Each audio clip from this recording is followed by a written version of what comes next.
Kristen, put some pants on. Oh my God. Hello, everyone. Welcome to another episode of the CODEX podcast. Okay, it's good. You got them on. We all got our pants and shorts on.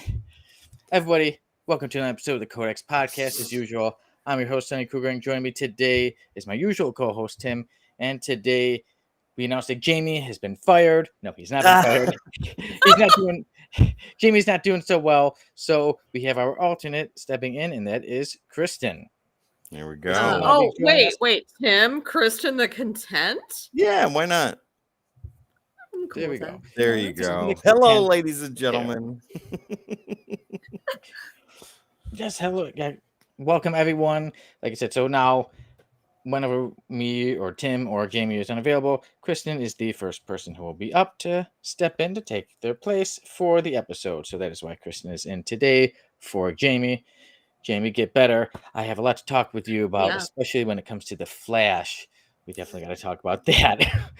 But yeah, the Codex podcast is going through some changes, but we'll get more onto that later in our works. But we got a lot ahead of us today, a lot of comic news that I'll run through with the rundown, and then we'll all discuss it. Like I said, we have our works. We will be having On the Hunt. Mhm. I'm on the hunt for some stuff. I know both of you are as well. And today, since Jamie's not here, we will not be reviewing Sword of Ezreal. We'll get to that in another episode. But today we will finish off with the F list. And today, Grofan the Regurger joins the F list. I am ready for that. Do you want me to show a picture or save it for the very end of the episode? Maybe a quick picture. Okay. You I ready? would like a picture. Come on. This is quick. There you Flash go. me. Oh, man. That was There you go. You're like that flash of vomit. Ugh.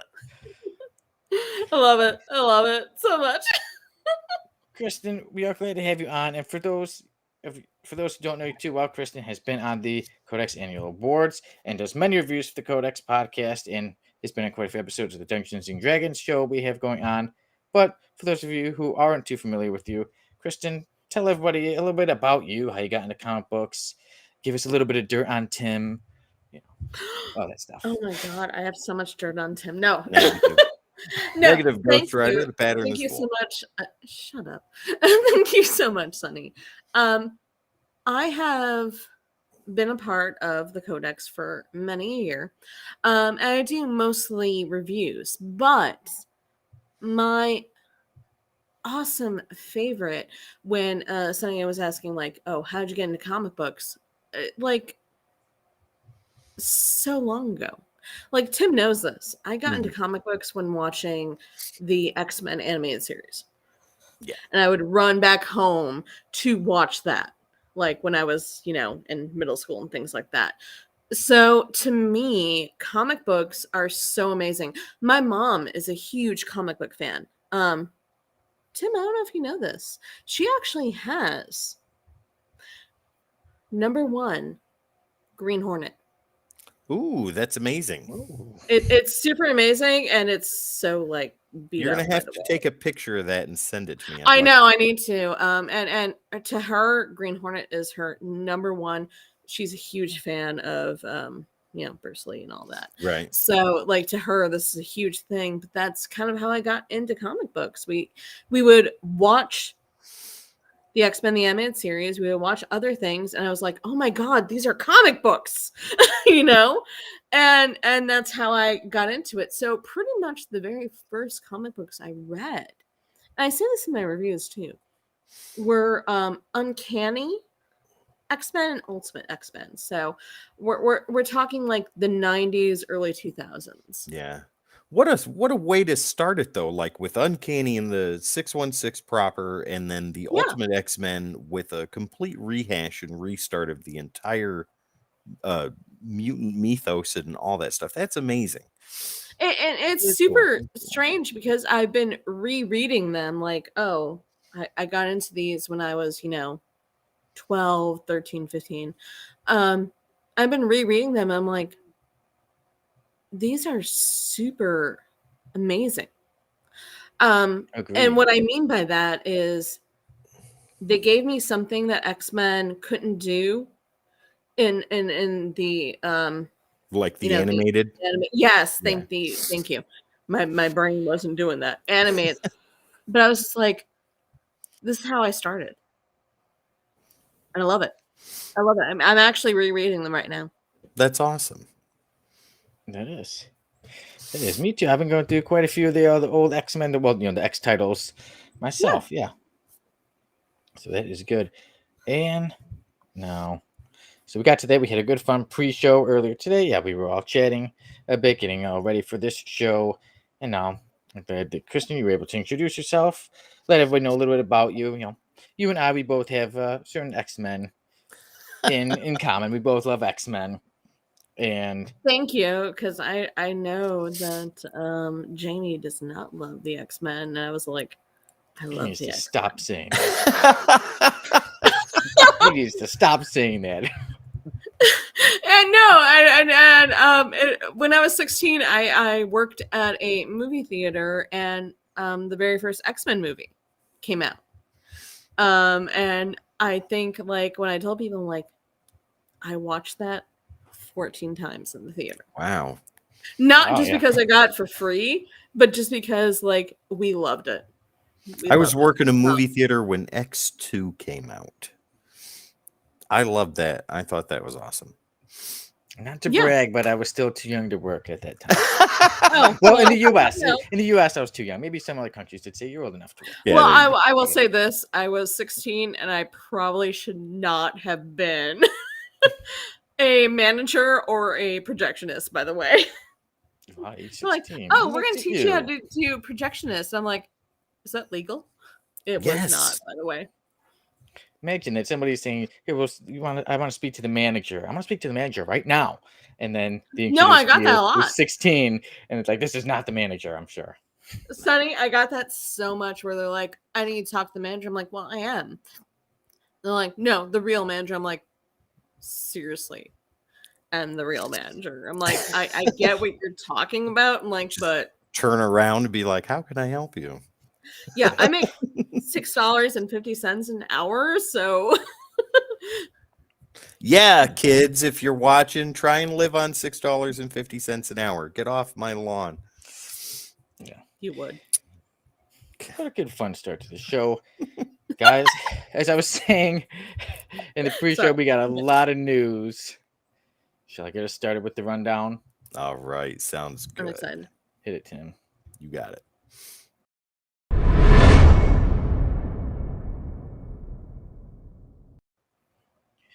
Okay, everyone, we've had a lot of comic news over this past month. We'll start off with one of the biggest things, and that was that we saw the picture of Hugh Jackman as Wolverine in the yellow suit on set of Deadpool 3.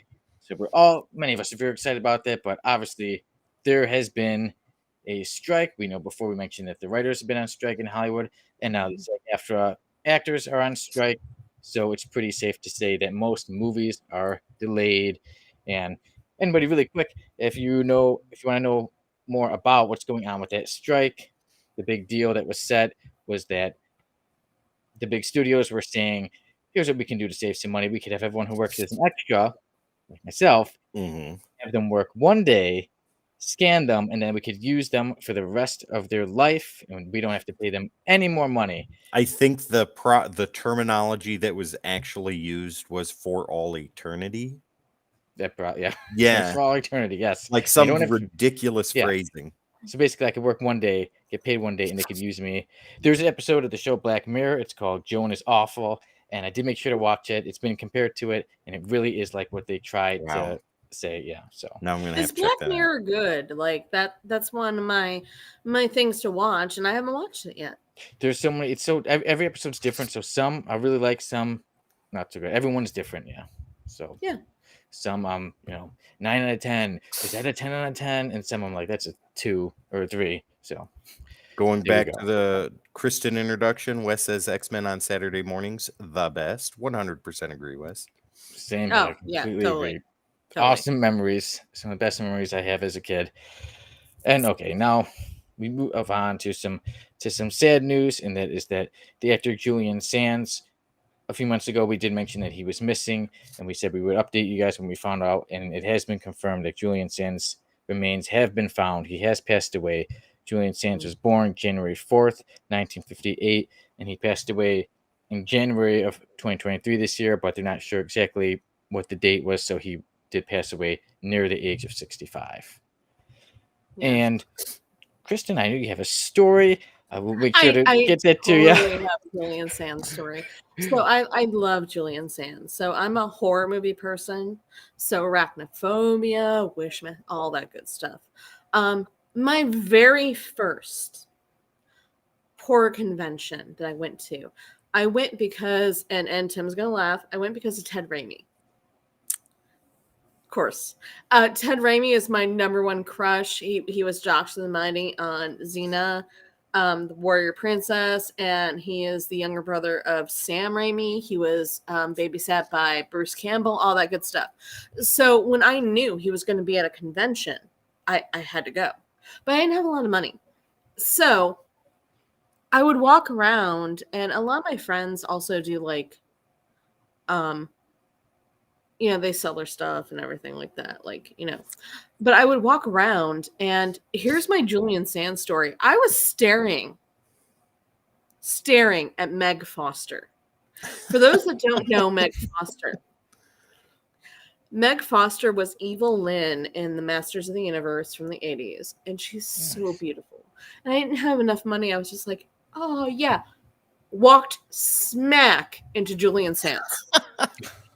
What? He was just trying to get a cup of water. I walked smack into him. And I was like, oh my God, I'm so sorry. And I didn't even look at him. I was like, oh shit, I'm so sorry. Because I found out who he was. That's word of the episode. There we go. I was like, I am so sorry. I was like, I'm just, I was staring at her, and I didn't even see that you were there. And he was totally nice, by the way. He was like, no, it's fine. They had water stations. So he's like, oh, let's get another water. I'm like, no, I'll get it. So I got him the water, right? I've heard this story before. So not only did you bump into him, he knocked his water over. I keep walking around, by the way. Again, all I had was enough money to see Ted Raimi. So I missed on Malcolm McDowell. I missed on, Meg Foster, Julian Sands, obviously. And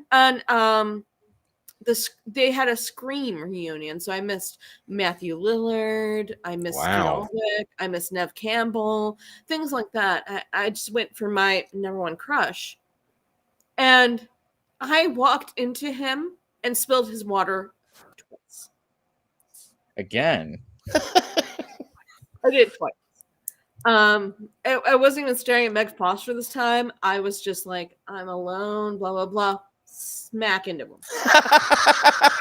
Not just smack into him. Again, Julian Sands. Come on. Not just smack into him. You have to realize that his table was there with all of his little photographs and everything. And about 5 feet away was where the water was.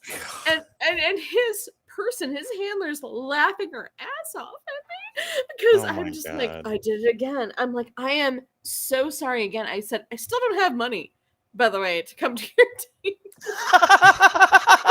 I gotta get you water because I am so sorry I spilled water all over you. Yeah. Twice, but I can't come over and buy any of your stuff. What I want to say is, and Sonny knows this, I was like, I miss that man. He was so sweet. And he didn't need to be. And I don't want to say anything bad about the convention, but it's not like there was a long line for him. Yeah. Actually, there wasn't a long line for anyone aside Malcolm McDowell.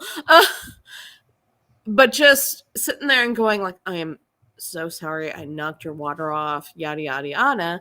He was so sweet, and I wish I could have had him. Oh God, that sounds weird. I wish I could have had him as getting his autograph and a photo and things like that. Well, the thing is, Kristen, though, is I am highly confident that through the rest of that man's life, that was something that he never forgot. And I'm quite positive he told many a person about the absent-minded red-haired woman that spilled his Oh water my twice God. and still Thank you. didn't buy a headshot.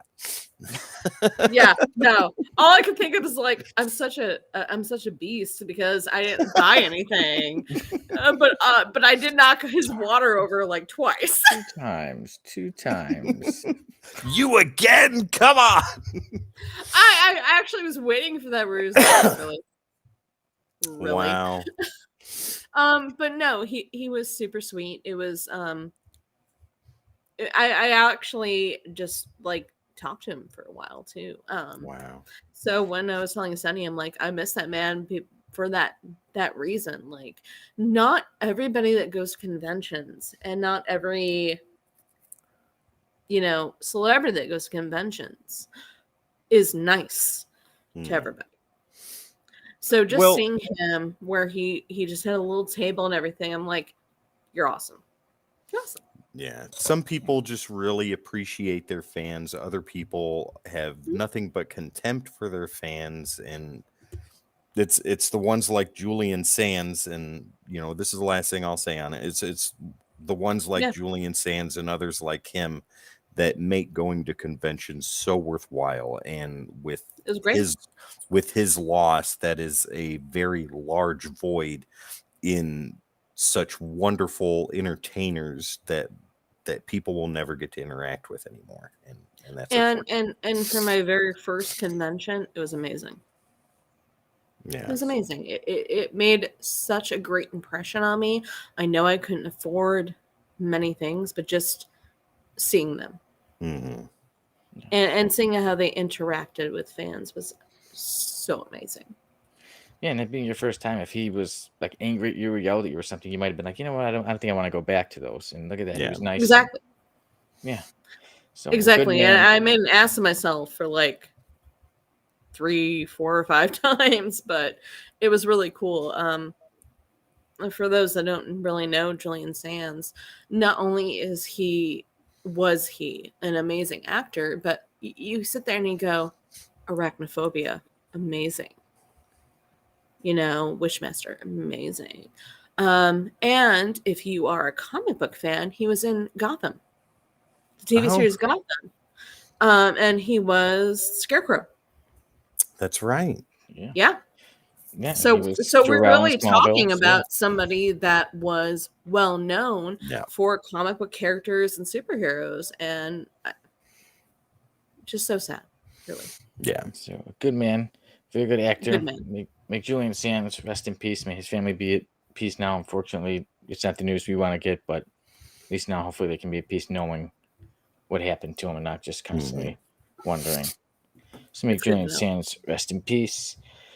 And now we'll get back to this rundown of the comic book news. And there is a new What If series. And it is actually not just a regular What If series. It is set to come out in actually adult novels in 2024. Ooh. So this will not be regular stuff. This will be, it won't be comic books. And this will start off with What If Loki Was Worthy? A Loki and Valkyrie story by Madeline Rocks. And it will come out in March. And then in July, Marvel and Random House Worlds will come out with What If Wanda Maximoff and Peter Parker Were Siblings? A Scarlet Witch and Spider-Man story by Shauna McGuire. And then finally in October, Mike Chen's What If Mark Spector was a host to Venom will come out. Well, that's interesting. Yeah, so that's what's going to come on with that What If series. And then this one I know got Tim really excited, and it was that Spider-Boy Bailey Briggs is getting his own series, and in this series, he'll be taking on his enemy of Madam Monstrosity. It will come out November 1st with Spider-Boy #1. It will be written by Dan Slott, and the artist will be Paco Medina. Also, another thing that got Tim very excited, and this goes with that Zabwell Spider-Man, Mary Jane. Mary Jane is set to be a superhero. Mary Jane is going to become Jackpot, and it will be an Amazing Spider-Man #31 coming out August 9th. We'll get back to that. I've got things to say. Yeah, legs for days. It looked like her legs were way bigger than her body. But okay, more comic book news, and that is that the Winter Soldier is set to lead the Thunderbolts team, and that is set to come out in December, and it will be by writers Colin Kelly and Jackson Lansing, and the artist will be Geraldo Borges. And in this Thunderbolts, the lineup will include, obviously, Bucky Barnes, as he'll be leading the team, but Black Widow, Sharon Carter, aka Destroyer, White Widow, Red Guardian, U.S. Agent, and Shang-Chi will be the members of the team. And of course, it will be under command of Bucky and Contessa Valentina, Allegra de Fontaine. So they are set to be taking on the villains such as Red Skull, Kingpin, and even Doctor Doom. And then more comic book news, something big with one of my favorite characters, and that is with the Punisher. The Punisher series had just ended. You were saying what happened to him. Is he done? Is he good? And then now we get some news that there is a new Punisher series coming out in November 8th. And prepare yourselves. Gonna give a little something away. And that is that people are wondering, will it be Frank Castle or someone else? And it is set to be a new person. It will not be Frank Castle. It will be a man by the name of Joe Garrison, a former agent of S.H.I.E.L.D. Yep. And the story will be written by David Pepos, and the artist will be Dave Watchter, and it will come out November 8th. And he just so happens to have the same origin as Frank Castle. So it's you know what, Sonny, I gotta ask you. Dolph Lundgren as the Punisher. What do you think? I did not watch that movie. I was like, it's so good. I was like, it really doesn't look Punisher wise. I'm like, I don't want to watch. No, you have to watch it. What I mean by so good, it's good in the way that like it's bad but good. Yeah, it's so amazing. You gotta watch it. I will bump it up the list. I still need to see the Ray Stevenson Punisher one. You can put the Dolph Lundgren Punisher above the Ray Stevenson. It should go Dolph Lundgren, then Thomas Jane, and then you can go with the Ray Stevenson sequel. Okay, because my favorite is the Thomas Jane one, but so I don't know. Great. I really liked him as Punisher. I don't know if Joe Garrison will get a movie, but hey, he's getting a comic book. Joe Garrison will be the new Punisher. But speaking of movies, how you're just mentioning movies, there was some rumors of a Gargoyles movie, like if the animated series. There was talks of it, and then the creator Greg Weisman said it's just a false rumor. Yeah, there we go. Broke my heart. Yeah. I love gargoyles. I love gargoyles. I actually have a plushie of the main gargoyle. Goliath, I believe. Yeah, right. Yep. Goliath, yes. Nice. I didn't want to say that because I was like, people know. No, is it behind me? It might be behind me. Anyway, no problem. Love Goliath. Awesome. So maybe one day there'll be a Gargoyles movie, but for now, no talk of it. There was some Spawn talk, but I said, Tim, they're trolling you with this constant Spawn talk. Hey, there's an update on Spawn. We're gonna update Spawn. You know what? I don't know this update. No, that's the update Tim, right there. Yeah, that's the update. Is that they're going to update you soon. Tim, you love Spawn. Yeah.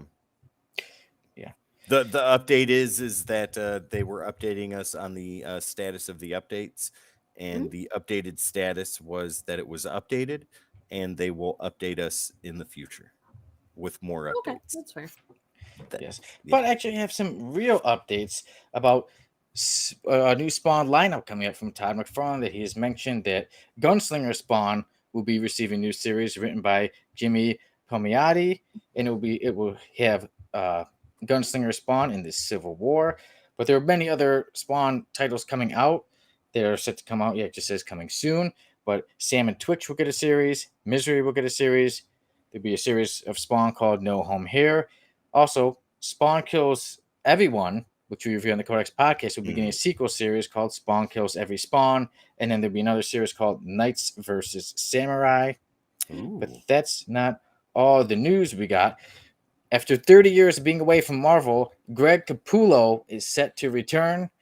Like I said, after 30 years away, he will do a variant cover for Wolverine 37, which was set to come out September 20th. And then he will do the cover for Deadpool 7 Slaughters, issue number 1, which will come out November 15th.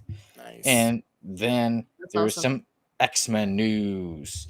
And that is that there are some, due to the fall of X, there'll be some other comic books coming out. And that is, first one coming up is X-Men Blue Origins #1, and that is a one-shot written by C. Spurrier and artist Wilton Santos, and that will be, as they're saying, the true origin of Nightcrawler.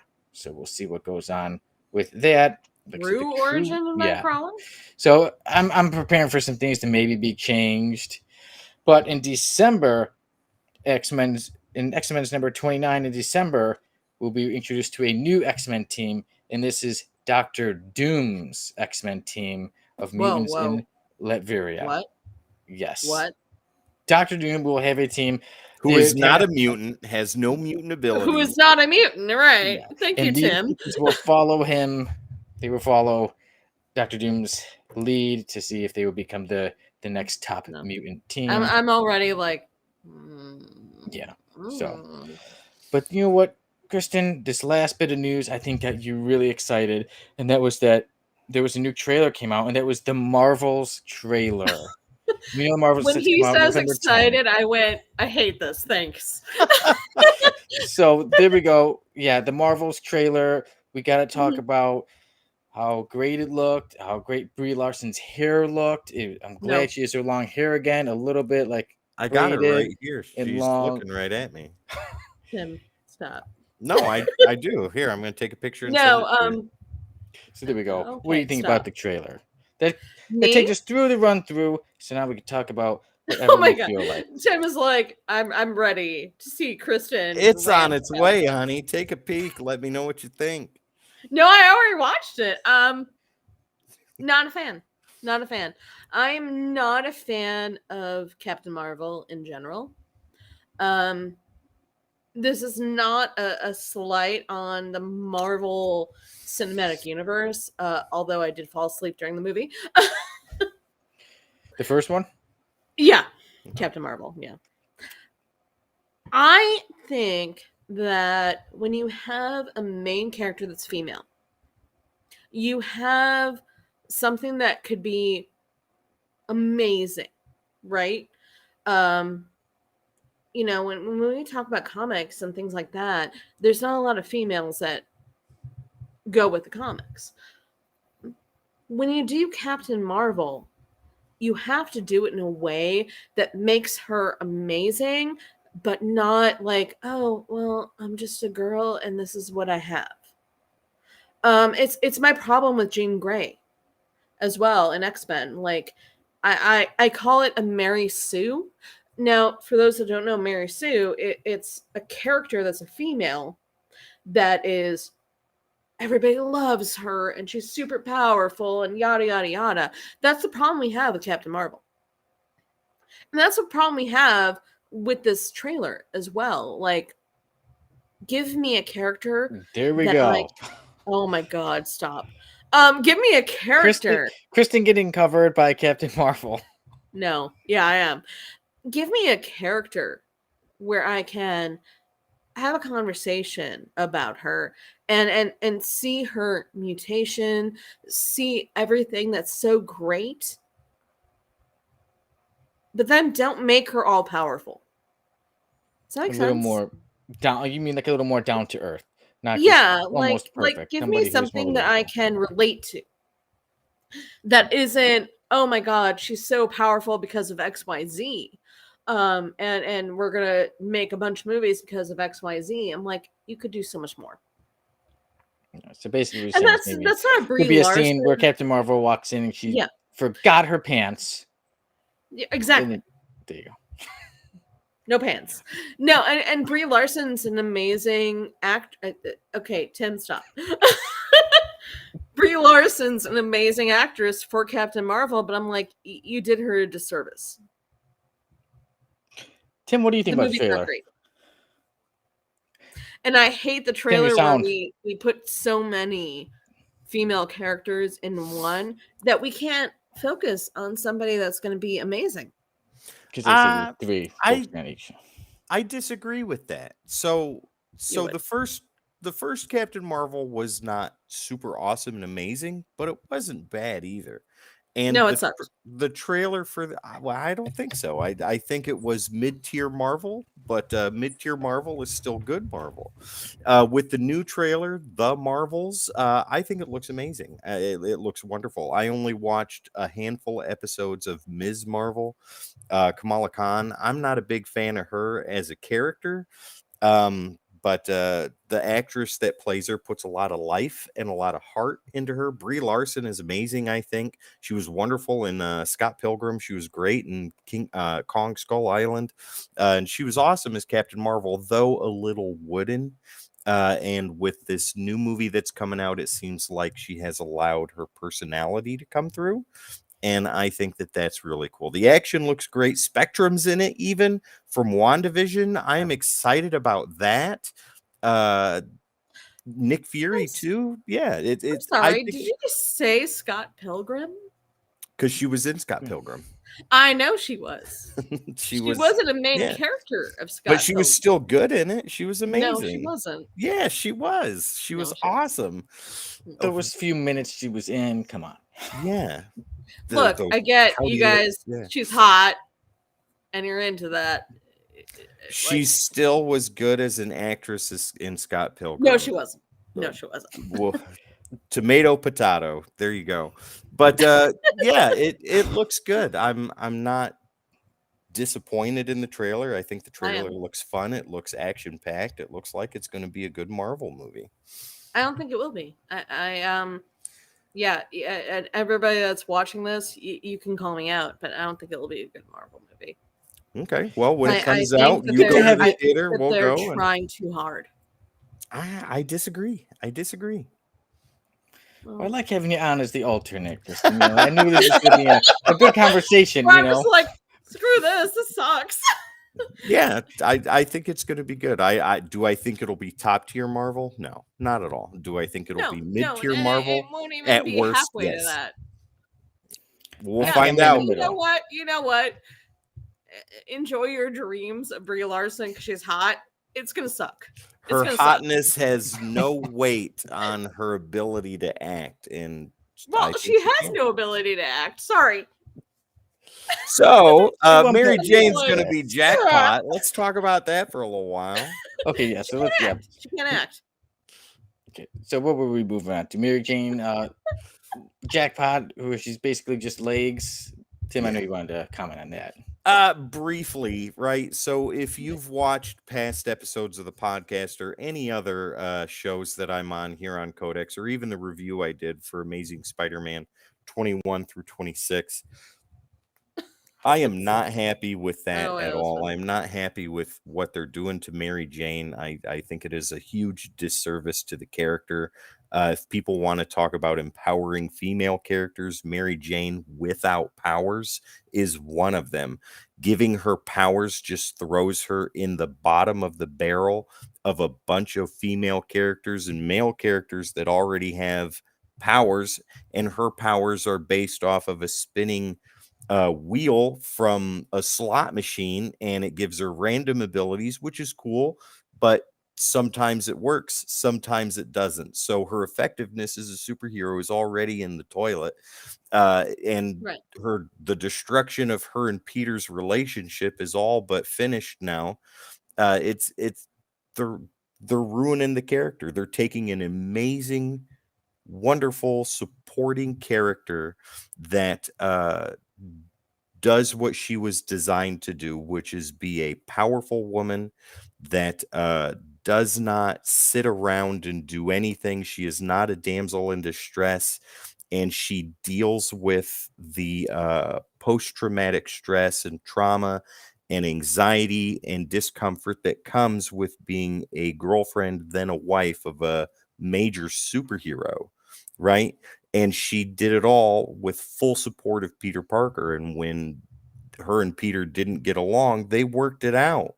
They figured out how to continue on. They dealt with their problems at hand in marriage and in superhero life, and then they continued. She was an amazing character, and I say was because what she is now is absolutely nothing compared to what she's been before. So what they're doing is wrong. It's horrible. End of story. I think it'd be okay if it was a couple issues, but not a whole full storyline. Yeah. Not to keep her Yeah, with those no. powers. So I haven't read this or anything like that, but having a female character, that's hard in comic books, you know? It really is. Like, the writers sit there and they're trying to make the best female character they can, but they're also trying to do something that is, oh, we know this character. We know Mary Jane, obviously. But okay, go ahead. But do they do it right? I mean, you could do so many things with it, but do you do it right? Which they are not. Which They're doing it wrong. Yeah. Okay. Well, there are two more things. Let's hope we do get right. Can't believe I almost forgot. We got all excited. Kristen got so happy about that Marvel's trailer, but yeah, there was a lot of Superman legacy updates that we did not get to mention. yeah? Quite a few actors and actresses announced for it, as it has been announced that David Cornsweet is set to be Superman. Nathan Fillion is. People are saying he will be Guy Gardner. He needs to have that bowl haircut. I love Nathan Fillion, by the way. Say He's hello like, to one of our fans haircut. from Italy, please. Sonny and Kristen. Hello in Italy. Hello. How are you? Hello from Italy. Hi, Italy. I've never been, but I want to. Boom, boom. There you go. Same Go here. ahead, Sonny. I Feeling, just man. had to put that in there. No problem. I like to have people from all over watching everything we got from the Codex station, including this the Codex podcast. But yeah, more people cast. Rachel Brosnahan, Rachel Brosnahan is set to be Lois Lane, and Isabella Merced is set to be Hawkgirl. And one that had me excited was Anthony Kerrigan. I'm a big fan of the show Barry. Anthony Kerrigan is set to be Rex Mason Metamorpho. Yes. And also Eddie Gethergy is set to be Mr. Terrific. I am thrilled with how this is playing out so far. I think James Gunn, a lot of the Zack Snyder dude bros are going to be upset while they drink their protein wheat shakes. But that's okay because they can go watch the Snyder Cut, which Henry Cavill said he didn't like.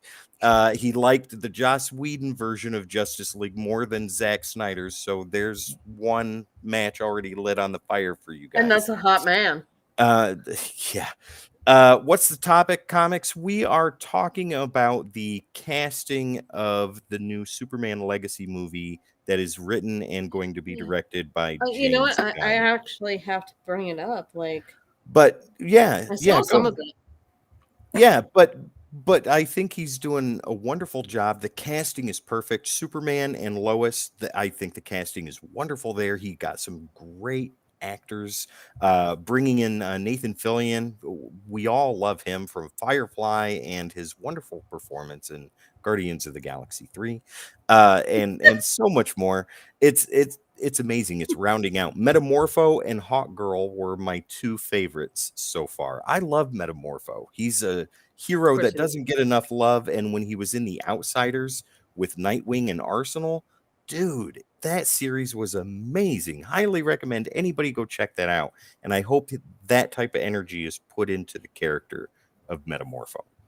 Yeah, I'm really looking forward to it. I know it's set to be, they're saying 2025. Yeah. Obviously, there's a strike right now, so it might get even pushed back further. But I am excited for it. Superman Legacy is set to be an epic one. But, there's another movie that may be coming out, and that is, with Jason David Frank, who passed away a while ago. The White Ranger, Green Ranger, and it is Jason David Frank's Legend of the White Dragon, and that is set to hit theaters next year. And it's the last performance of Jason David Frank as the White Ranger, so I think it'll be quite a way to go. It'll be something very special to watch. What do you guys think? Which is interesting because my husband and I just had like a 2-hour conversation about Power Rangers this morning. That had nothing to do with this. I think that'll be amazing. I haven't Jason seen the David Frank. I think yeah. I haven't seen the trailer for it, but it is on my list. I met the man once, and he was one of the nicest people I have ever had the pleasure of meeting. So his loss hit me kind of hard, but Legend of the White Dragon. It sucks. It sucks so much because you have this actor that has such a beloved character, and he did it so well. Yeah. You know what I mean? And he loved his fans. So, you just feel it there. You do. I'm gonna check it out. It looks Yeah. interesting. I like to see it. Yeah, I know one thing too is it's more on the indie side. Is it was made at a Kickstarter got it By going. Bat in the Sun. Yeah, and it is like less than $1 million budget, so it'd be interesting Yeah. to see how it comes out. And yeah, especially like I said, the main thing is see Jason David Frank's last performance as the White Ranger. Yeah, this was his passion. That'll be amazing. Project, so Quite honestly. yeah. Yeah. You know what? We'll come back together when we all watch it. Comics has another reply here. He says DC Comics and movies is working better than Marvel. Eisner results are the proof. Comics, I have to tend to agree with you right now on most of that. With DC Comics versus Marvel Comics, I think it's hit or miss on both of them, but I think both of them are putting out great titles right now. As far as movies, Marvel, I think, is doing entirely better than that. And with Eisner results, I'll get to that here in a little bit when we do On the Hunt. So Tim, do you think that with the movie universe that For which one? Marvel is doing too much versus DC? No, I don't. Or do you think like, hey, we're making these movies and we're DC? Like, no. I know so many people love the Marvel movies, right? And they're great. No one's gonna argue that. But like, how much does that go against the comics? So okay, here's my opinion. Sonny, chime in with your opinion whenever you can. The movies, if you're any sort of comic fan from 2 seconds in to 30 years in, I think it's pretty easy to figure out that interpretations happen, right? Televisions are interpretations of the paper that we love to thumb through and read so much. The movies are a further interpretation of that. They're an inspiration of the books that we enjoy. Do I think that the movies stray too far from the comics? Oh, absolutely. But does that bother me? No, because the comics are one thing, right? If I want to read stories that are strictly by the numbers, by the panels, I'll pick up a comic book. I'll read a comic book. That's what I want. But if I want something that is interpreted into live action, that is inspired by and based off of storylines that I love, I can separate myself and go watch a television show or a movie and not complain too much that it doesn't strictly follow the comic books. Now, certain things I'll get more upset about than others, but most of the time, no, I don't care. Yeah, I learned a long time ago too to stop, because if you do that so much, you're not going to enjoy it when you pick every little thing that's different. When I said, you know what, it's going to be different, just sit back and enjoy it. And now I enjoy the movies a lot more than I did before. Yeah. That's why I say to everybody that comes at me or on Facebook, when I find them on Facebook, these are the people I love to comment to the most when they have their pitchforks and their torches and their raw meat in their mouths, and they're like, this is going to be horrible, it's going to be disastrous, it's going to be destructive, it's going to end the world, and it's all James Gunn's fault, or whoever it is, right? I'm like, you're going to be in the same line I am, buying the same concessions with the same movie ticket. So let me know how you feel about it after you already gave them your money. I think there's something really awesome about seeing these directors do their vision. You know what I mean? Like, you have James Gunn. You know what? I haven't watched the Barbie movie, but you have Greta Gerwig that has her own version of Barbie. So to me, like, I'm not a huge fan of like, oh, it's Marvel, so I have to watch it. But if it's there's plenty of Marvel I haven't watched. Oh God, I'm so behind. It's not even funny. Behind, yeah. I'm so behind. Every week there's something new coming out. Yeah, right. But in my head, I'm just like, it's your vision. I want to know your vision, but am I necessarily going to like it? Probably not. I don't get that deep. Like with some directors. Oh, you're not deep? No, I go into the shallow end. That's where I am. With some directors, right, their vision is very evident on screen, like Christopher Nolan or Quentin Tarantino. people like that, right? You know their vision, you know what they're trying to do, and you see that in every single movie that they do. Right. With Barbie, I am not going for Greta Gerwig's vision of her interpretation of Barbie. I could care less. I'm going to Yeah, I'm see not a going to watch the comedy. movie either, but No, I'm going. I'm going to see it. I'm taking my kids this weekend. We've been of course excited you about are. it all summer. I'm going to see Ryan Gosling as Ken, Margot Robbie as Barbie, and Will Ferrell as the evil, angry Lord Business. That's why I'm going. I'm going to have a good time. Why? Ryan I don't. Gosling was young Hercules. I don't care about anything else, right? I'm here to perform surgery. Sir, you're not a doctor. Yes, I am. No, you're not. I'm a man. I need a clicky pen too, right? I need to speak to a doctor. You are speaking to a doctor. Ah, there he is, right? That's so hilarious to me. I don't read deeper into it No, I'm than just sitting any there of that going, stuff. "You sure you haven't watched the movie already? Because you're just quoting I've it." seen plenty of the trailers, right? When Barbie That's quite a says bit, yeah. when Barbie said that she had nightmares of taking cold showers, right? If you watch the trailer, there's no water coming out because it's all plastic, but she reacts like the water's frigid. That's hilarious to me. I think that's funny. That's amazing, and I'm gonna go see it. We'll see how it is. Mm-hmm. But everyone, I think that Amazing. wraps up the comic news. Because like I said, there's so much going on. But now we move on to our works, and we have a Mm-hmm. lot going on with the Codex podcast and the Codex station. As we have said, we haven't been here for a month, so we've been at some things. I've been working on my series. I'm about ready to write a new book. Right now, I'm looking at the title called Dangerous Nights. Ooh. But I'm ready. I've been reading. I'm ready to review a story that we'll be reviewing sometime soon on the Codex podcast. But the other week, not last week, the week before, me, Tim, and Jamie had a bit of a meeting to Mm-hmm. discuss some of the things that will be changing with the Codex podcast, some updates to the show. And Tim, I will let you tell everybody about that. What's going on with the Oh my show? goodness, I wasn't part of this conversation. I'm excited. Okay. So with changes to the show, I think that's pretty evident with our fill-in right now, Kristen. So anytime Jamie, Sonny, or I have to step away for whatever reason, personal, financial, end of the world, it doesn't matter, right? Kristen's going to take our spot, I'm here. and she'll be there on the times when any of us three can't be. So like this week, Jamie's out because he's sick. Kristen's here. Next week, Sonny's going to be out because he's going to go take over Jamie's role as the Herald of Galactus. So Kristen will be here for that. So you'll get to see that. Anytime one of us is out, Kristen will fill in. There will always be three for you. Other things that are changing, we've pulled Do You Know out, but we haven't gotten rid of it. The Dome Entity. Exactly. Instead, what we're going to do is after we go off air, that doesn't mean the fun stops for us because we're going to record Do You Know, and they're going to be released for a full day of just shorts, Do You Know questions on YouTube and on TikTok too.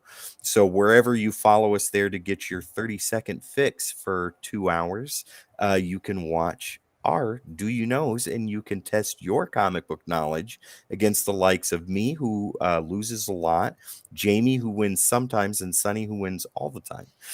So, so there Wait. you go. Sonny, you're good at trivia?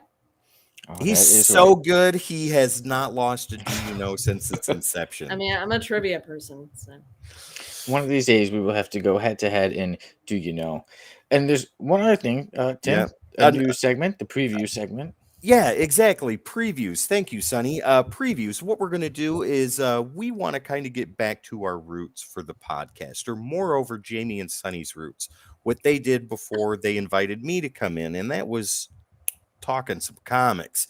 So we're bringing in previews, and every week we're going to go through the previews, magazines and things like that, pick out what we think is interesting and we're excited and passionate about, and we're going to let you know about it. It's all going to be new stuff that's going to be coming up in the next weeks or the next month, so you can prepare like we do for some new awesome and amazing stories. That segment I'm really looking forward to because we get to really talk about some comic books.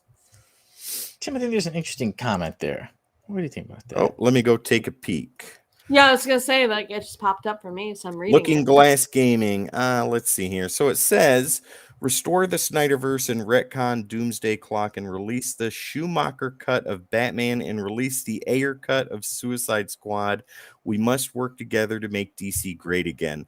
Looking Glass Gaming, I agree with you. We must work together, but we also have to agree that the past was not as roses and sunshine and full of unicorns and rainbows as some people like to believe that it was. The Snyderverse was a financial disaster, even though I love all but one of their movies. Two, I apologize.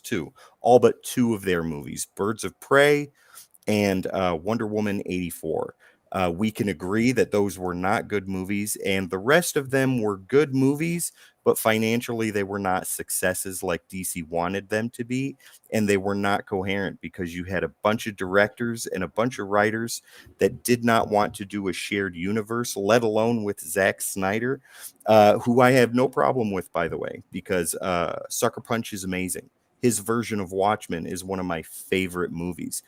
Dawn of the Dead is absolutely fantastic. Zack Snyder is a good director and a good writer. Was he a good fit for DC? No.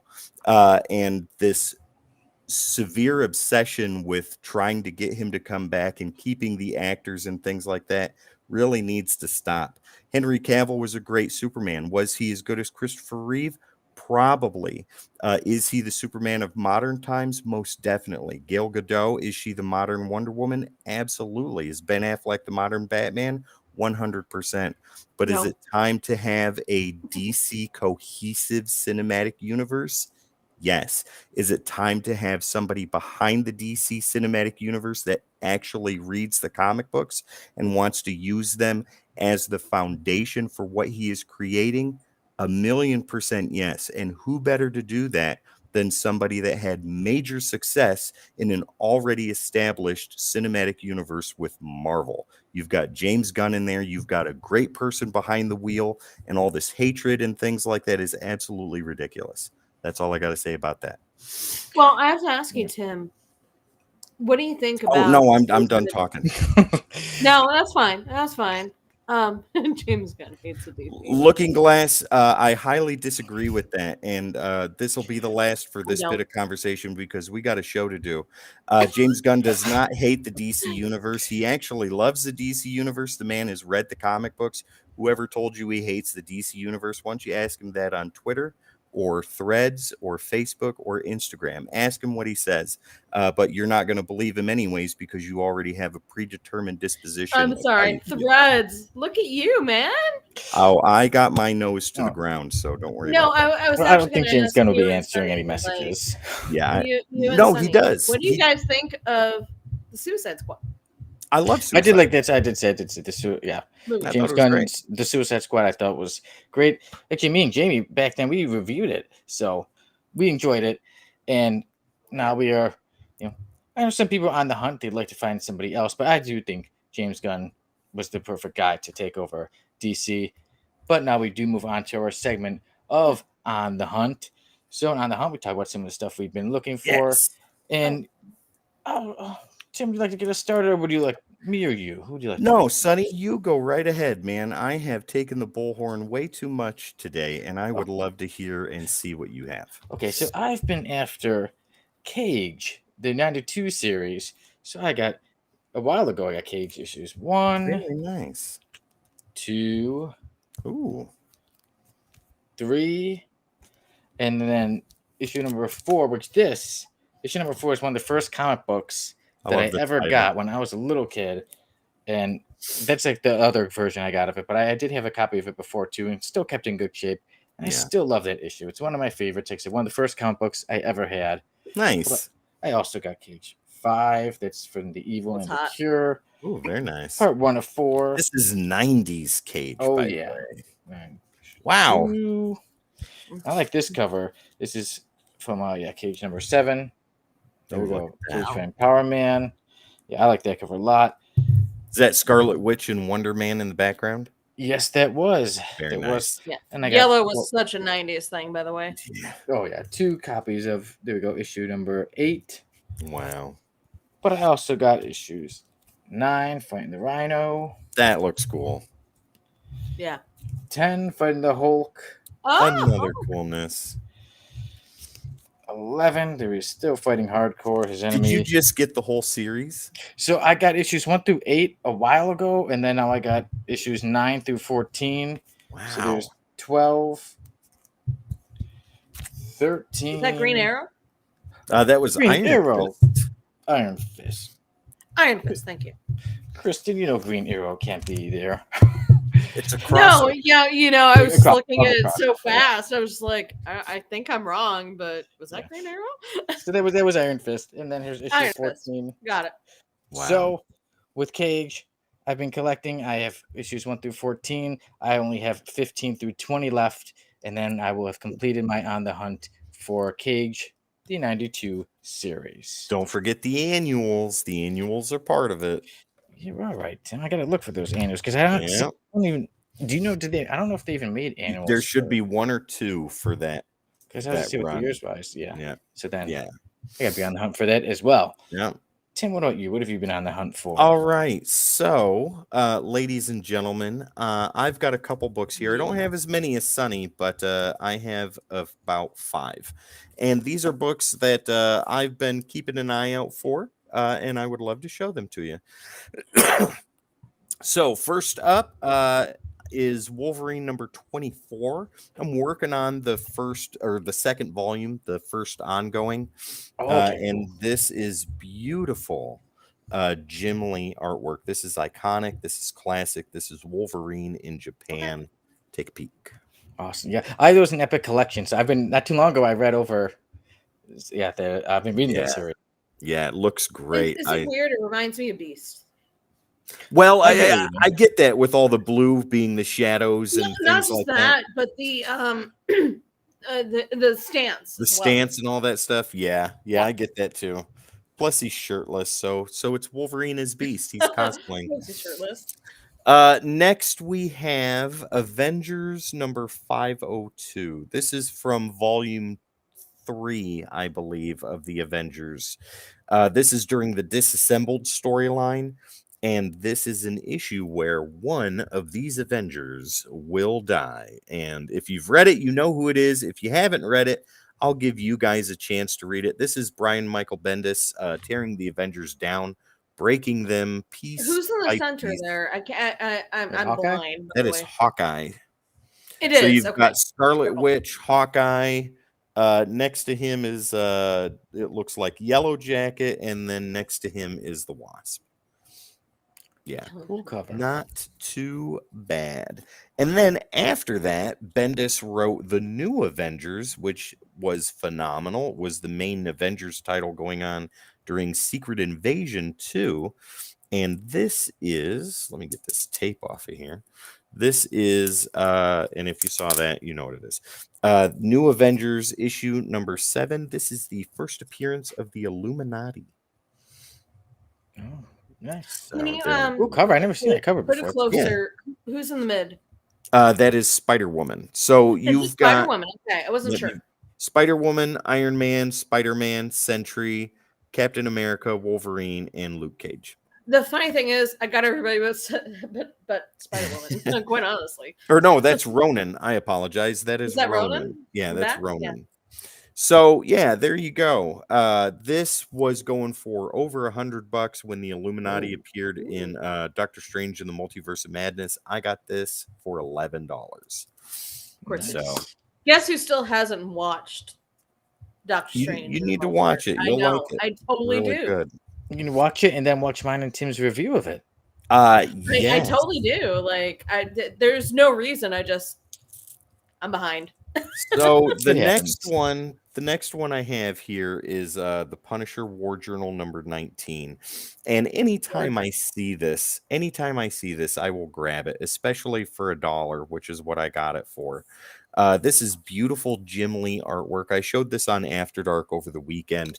And Sal and Uncle Gary said it best. You've just rented a jet ski to the Punisher. Kiss that baby goodbye. Oh yeah, that is an awesome cover. Yeah. Oh my god. So okay. Well, as someone who has not read it, but just sees the cover. Mm-hmm. Splay. Yeah. The jet ski is going to be destroyed. Punisher. It's not the jet ski. It's just like, here are my legs. Boom. Yeah, absolutely. I really did like those Punisher War Journal covers. They did have some great ones. They're awesome. They're Yeah. amazing. I love them. And this is early Jim Lee artwork too, so that's even better. And the last one I have, comics. If you're still on with us, this is for you. You were talking about Eisner Award-winning books from DC. Well, this is one of them. This one, Best One Shot of the Year, and this was written by Tom King with artwork by Mitch Gerads, and this is Batman One Bad Day, The Riddler.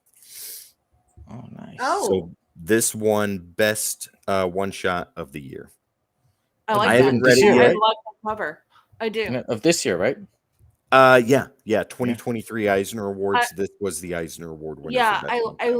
like the blood in the back, but I love the idea that we have Edward Nygma with the question mark on his hat. Yeah. I love it.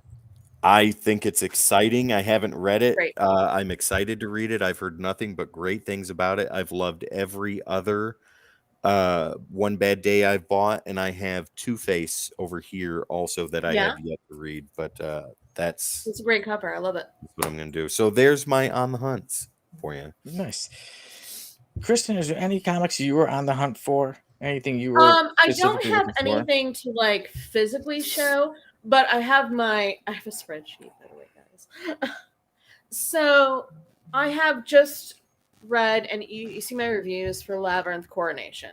The third one comes out whenever Tim decides to put it out. This Thursday. This Thursday. There you go. 2 days. But in my list, I have things to try to read new stuff, right? So I'm gonna read Immoral X-Men, New Mutants, Lethal Legion, Jean Grey, the 2023 version of comics. So these are things that will have an ending later this year, not right now. I'm really looking forward to, though. I've been reading a lot of Batman White Knight Presents. I'm really looking forward to Generation Joker to finish. Nice. And that's my main thing. Like, I have it here. I'm gonna review it when it's done.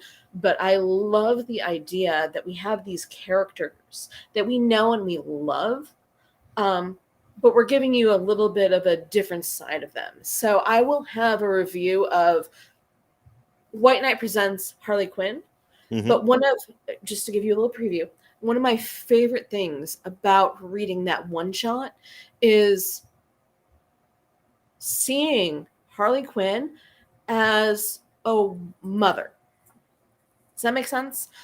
So she has. I don't get what you mean. No, I get what you mean. No, you don't. So she has her hyenas, but she also has. Spoiler alert for Joker. No spoilers. I haven't read it yet. Well, no, go ahead. I don't care. Normal spoiler alert. Okay, she has twins with Joker. She's got kids. For shame. Yeah, you know. All right, we're getting a new alternate now. Oh my god. Right. But what I love about reading that, it was, and I told Tim this too. It has things like postpartum depression. And having a female character that's going through this, when she's asked about her babies, she thinks they're talking about the hyenas, not the human babies. Her actual children. Yeah. So to her, she's like, "Oh my God, I'm such a horrible person. I just was talking about, my hyenas, but not my actual children." And to me, seeing that, and I'm actually really looking forward to reading more, is so important. It's so important as a female to see someone that has postpartum depression, who has kids but doesn't acknowledge them, things like that. I don't acknowledge my kids. Thank you, Tim. You're welcome. I'm being honest here. I know you are. It's okay. Hey, Tim. Quiet coyote. quiet coyote. No, We are but looking I mean, forward it's to that just, review. That should be a good it's one, just super important that is something that they're doing for female readers. Like we don't know that. We don't know that a lot. It's not in the movies. It's not usually in the comics. So just even having a little glimmer of it is so important. Yeah. Yeah. Well, Kristen, I really look forward to your review of it. And yeah, I'm behind on those Batman White Knights. Those are always really good stories. Yeah, I'm Yeah. gonna read. My next one up is Von Freeze. Nice. Nice. Yeah, so that Yeah. should be good. That's my next one. Well, now we move on to a story that isn't so good, and a character that some might even say is a bit of vomit, and that is our F lister. So now we move on to the F list. And Tim, would you show us the new character who joins the F list this week?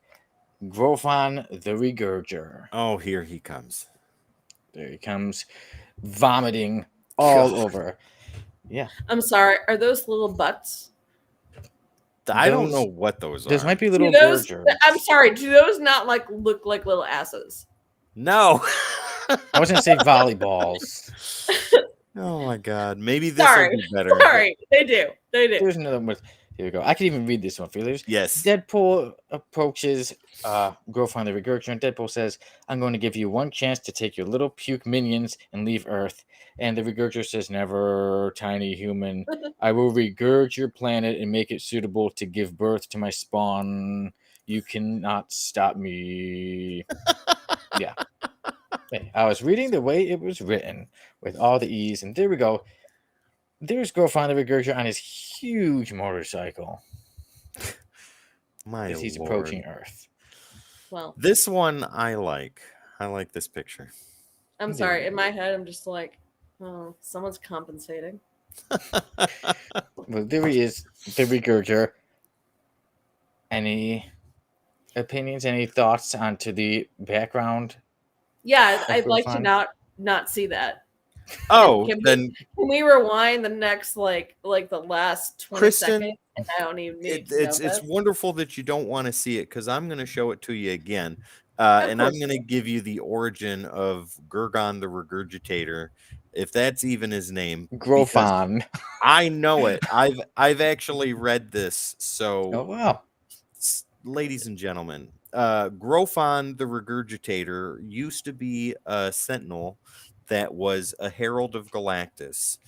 And one day he had a bender. He was on his bike here, had a bender with Silver Surfer, Quasar, Legacy, and Deadpool, who just so happened to be in the same bar as they were Right. at nowhere, right? The Guardians of the Galaxy had already left, but they were there, and he had a bender with all of them. While they were all drinking little tiny cups, he was drinking really big cups and going shot for shot, cup for cup, things like that. And Gurgon the Regurgitator got Gurgoned and Gurfond, and then this happened. Right here. Visual. Yeah. And from then on, it contorted his face, restructured his body to look like an offshoot of the Herald he was for, and Galactus had to let him go because he had gotten hammered one too many times. So now he roams the cosmos, speaking in drunken slurs, and is cross-eyed, can't see, and tries to consume It looks like planets. little asses. I'm sorry. Yeah, tries to consume planets, but can only consume front yards, and that's where we're at right there. Little asses. There we go. Gurgon the Gurgitator. So here we go. Here's the real story behind Grofon, Grofon the Regurger. He was created by Scotty Young and Nick Klein, and his first appearance was in Deadpool Volume 7, issue number 1, June Scotty Young? 2008. Mm-hmm. Huh? Scotty Young? Yeah, that's right. Scotty Young. Skottie, and then Young. Like I hate Fairyland, Scotty Young? The very one. Oh, I There you love go. Scotty. Well, Scotty created Grofon the Regurger, and Well, Yeah. and then he put little asses on there, so it's great. hold on. So according to the intel that Rocket Raccoon got, the Regurger is supposedly a celestial, and Deadpool arranged with an alien named King Locke to have Grofon invade the Earth so that Deadpool could stop him, and he got a certain gun that he would know so Deadpool could stop him. And then Okay. Grofon comes to Earth. He's fighting Tony Stark and quite a few of the other Marvel superheroes. And suddenly the gun's not working, but eventually Deadpool does get it working. Deadpool does defeat Grofon the Regurger. So Grofon is only around for 3 issues. And Oh, as I said, yeah, I know. Grofon appears in Deadpool #1, dies in issue #3. And Grofon's powers are Grofon attacks by vomiting and spawning Gurgers. Yep, and his only weakness is known to be that specific gun that was specifically meant to kill him. And as you can see, one of the pictures, Grofon rides that enormous motorcycle. And although, there it is, there's a huge motorcycle. Although, he is alleged to be a Celestial, he does not talk or act like any of the other Celestials, and is basically considered to be a joke. wow. And Well, there's a story behind Grofon the Regurger. do you guys know the sign language for vomiting? Oh, yeah. The same as thank you. No. Thank you. But it's actually 2 hands, and it was like, and you have to do the motion. Oh my Well, there god. you go. So, any thoughts on Scotty, I Grofon? love you. Scotty Young, I love you. Anybody think Grofon can make it out of the F list? I think Grofon is right where he belongs. I think he's in the F list, and I think a Deadpool comic is exactly the perfect place for this joke of a Celestial to be. I would love to see him make a comeback. I would love it. I hope he makes it out of the F list and back into Now, the pages of comics. Tim, do you think Maybe that in just movies, making a because- big movie of him throwing up. Yes, do you 100%. think that just because it's a Deadpool character? No. Just because I think he's an awesome and unique character, even though he was made as a joke.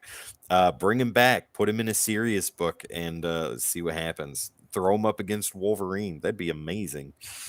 Yeah, I didn't know we were going to do F list. I have so many mutants from X-Men for the F list. Kristen, what do you think about Grofon? Do you think he can make it out of the F list, or does he stay right there? Okay. I don't like someone vomiting. It's just me. I think if you do with thank you. Yeah, can we not? Sorry. I think that if he was in a Deadpool comic and it is just one of those Celestials is the word I'm going to use. It's okay. You know what I mean? I think he can. I think you can use that mutation, that power, and make it something.